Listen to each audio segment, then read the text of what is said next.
Victorian মডেলের একটি প্রাসাদোপম বাড়ি। অনুমান করুন এই বিরাট বাড়িটি বানাতে কতদিন সময় লাগতে পারে।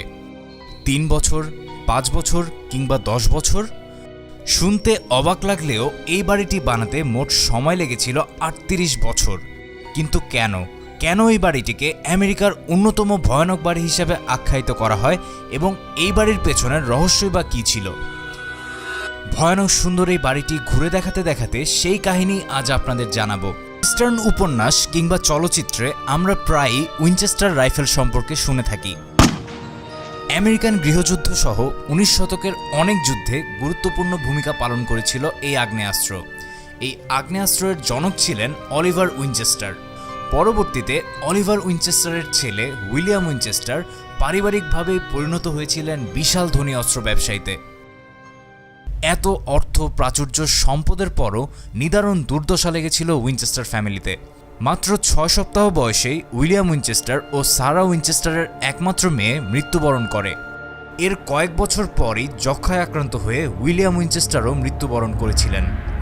পরবর্তীতে সারা উইনচেস্টার সকল সম্পত্তির মালিক হয়েছিলেন ঠিকই, কিন্তু দুর্ভাগ্য ও হতাশা তার ব্যক্তিগত ও ব্যবসায়িক জীবনকে একেবারে ধ্বংস করে ফেলেছিল। বলা হয়ে থাকে সারা উইলিয়াম পরবর্তীতে এক খ্রিস্টান যাজকের মাধ্যমে উইলিয়াম উইনচেস্টারের মৃত আত্মার সাথে যোগাযোগ করেছিলেন এবং উনি বলেছিলেন উইনচেস্টার আগ্নেয়াস্ত্র দ্বারা যারা নিহত হয় তাদের অভিশাপের জন্যই উইনচেস্টার পরিবারের এই ভয়ঙ্কর পরিণাম। উইনচেস্টার রাইফেল দ্বারা মৃত এই সকল অতৃপ্ত আত্মাই তাদের বৈষয়িক সকল সম্পত্তিকে অভিশপ্ত করে রেখেছিল। 1884 সালে সারা ভ্যালির 8 কক্ষ বিশিষ্ট একটি অসম্পূর্ণ ফার্ম হাউস কিনে শুরু হয় তার প্রাসাদ বানানোর কাজ। সব মিলিয়ে এই বাড়ির পেছনে খরচ হয় 5.5 মিলিয়ন মার্কিন ডলার, বর্তমানে বাংলাদেশি টাকায় যা প্রায় 490 কোটি টাকার সমতুল্য। ভিক্টোরিয়ান স্টাইলে বানানো এই বাড়ির পেছনে ব্যবহৃত হয়েছিল 20,000 গ্যালনের বেশি রং। এই বাড়িতে মোট কতটি কক্ষ রয়েছে সেই বিষয়ে কোনো সঠিক তথ্য নেই, তবে ধারণা করা হয়ে থাকে এই বাড়িতে মোট 160টি রুম, যার মধ্যে ছিল 40টি বেডরুম। বলা হয়ে থাকে সারা উইলিয়াম কখনোই পরপর একই বেডরুমে দুবার ঘুমাতেন না। বাকি তথ্য অনুযায়ী বাড়িটিতে রয়েছে 47টি সিঁড়ি, 47টি ফায়ারপ্লেস, 6টি রান্নাঘর, 2টি বেসমেন্ট, 3টি এলিভেটর, 950টি দরজা এবং 10,000টি জানালা। এই বাড়ির ডিজাইনে রয়েছে কিছু ভুতুড়ে বৈশিষ্ট্য, যেমন বাড়ির অনেক দরজা দিয়ে কখনো ঢোকা যেত না, আবার কিছু সিঁড়ি সরাসরি ছাদে গিয়ে ঠেকত। এই বাড়ির সবচেয়ে অদ্ভুত রুমটিতে কোনো মেঝে বা ফ্লোর ছিল না। সেই রুমটিকে বলা হতো প্রেতসভার কক্ষ। সারার 13 সংখ্যাটি নিয়েছিল অদ্ভুত অবসেশন।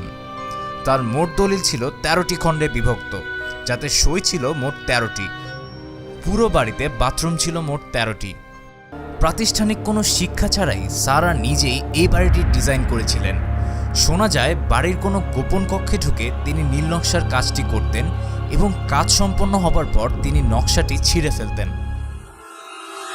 আপাত দৃষ্টিতে খাপ ছাড়া মনে হলেও বর্তমান যুগে অনেকেই তার নির্মাণ কাজের প্রশংসা করে থাকেন, অনেকে আবার ভিন্নমত পোষণ করে থাকেন। তারা মনে করেন সারা কোনো গুপ্ত সংঘের সদস্য এবং যার প্রমাণ হিসাবে তারা দাঁড় করান তার বাড়িতে ব্যবহৃত ইন্টেরিয়র ডিজাইন ও লোহার দরজায় ব্যবহৃত কিছু অদ্ভুত সাংকেতিক চিহ্ন, যা দেখে অনেকেই মনে করেন তিনি ফ্রি মেসনের সদস্য। অনেকে আবার এটাও মনে করে থাকেন তিনি তার বংশের পাপের প্রায়শ্চিত্ত করার জন্য জীবনের শেষ দিন পর্যন্ত বাড়িটি নির্মাণ করেছিলেন। এই বাড়ির পেছনে যে সকল শ্রমিক বা অন্যান্য কর্মচারী ছিল তাদের বেতন ছিল তুলনামূলক বেশি। বর্তমানে বাড়িটি আমেরিকার ক্যালিফোর্নিয়ার অন্যতম প্রধান পর্যটন স্থান হিসেবে বিবেচিত হলেও বিভিন্ন সময় দর্শনার্থী এবং কর্মীরা এই বাড়িতে পায়ের আওয়াজ শোনা, নিজের নাম ধরে ডাকা ইত্যাদি ভুতুড়ে ঘটনার সম্মুখীন হন।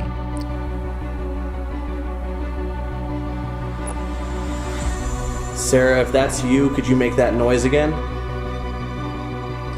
গোস্ট অ্যাডভেঞ্চার্স এবং মিথবাস্টার্স নামক রিয়েলিটি শোয়ের টিমও এখানে অলৌকিক কিছুর উপস্থিতির প্রমাণ পেয়েছেন এবং ঘুরে বেড়ানোর সময় দ্বিতীয় কোনো উপস্থিতি থাকার পক্ষে সায় দিয়েছেন। টাইম ম্যাগাজিনের মতে টপ 10 মোস্ট হন্টেড প্লেসের তালিকায় উঠে এসেছে উইনচেস্টার মিস্ট্রি হাউসের নাম এবং ইতিহাসের সবচেয়ে রহস্যজনক কনস্ট্রাকশন প্রজেক্টগুলোর একটি হিসেবে এটিকে স্বীকৃতি দেওয়া হয়েছে। এই বাড়িটি নিয়ে তৈরি করা হয়েছে অসংখ্য সিনেমা এবং ডকুমেন্টারি, কিন্তু কেউই আজ পর্যন্ত এসব রহস্যের কোনো সঠিক কুলকিনারা করতে পারেনি। তাই এই বাড়ির প্রকৃত রহস্য ও সত্য হয়তো সবসময় রহস্যই হয়ে থাকবে। উইনচেস্টার মিস্ট্রি হাউস কি সত্যিই ভুতুড়ে, নাকি এর পেছনে লুকিয়ে আছে আরও বড় রহস্য? এ সম্পর্কে আপনার মতামত কমেন্টে লিখে জানান। পরবর্তীতে আমাদের চ্যানেলে কী নিয়ে ভিডিও দেখতে চান সেটি অবশ্যই আমাদের কমেন্টে